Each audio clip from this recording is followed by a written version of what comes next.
今集想為大家講解下呢一個 IPA 嘅組合，佢係由 E 同埋 U 組成嘅。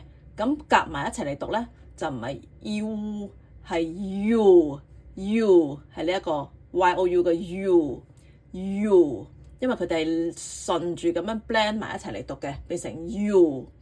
好啦，我再俾多啲例子。如果喺呢個 U 前邊再加其他嘅 consonant，會變成點讀呢？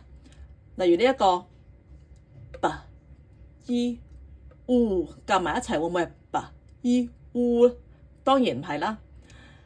首先我哋要拆解咗呢三個 IPA 先，佢後邊有個 U， 而呢個 U 呢係會比前邊呢個 B 稍為收扁咗個嘴型，變成 Bill。呢三個 IPA 夾埋就係 Bill， 成個字就係 beautiful， 大家都識啦 beautiful。 好，如果喺呢個 U 前邊加個 T， 咁會變成點呢？就係變成 chill， 成個字呢個字就係 Tuesday。 咁如果前面加咗個 F， 咁會變成點呢？呢三個 IPA 夾埋就會變成 feel。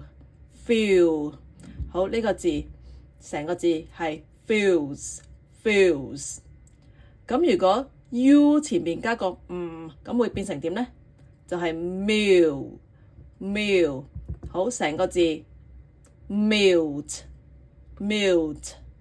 好啦，如果 U 前面加個 k， 咁又會變成點呢？就會變成 cute。好，成個字 cute。好，最尾呢個，如果 U 前邊加個 d， 咁會變成 dew。希望大家清楚啦。Beautiful, cute, dew, fuse,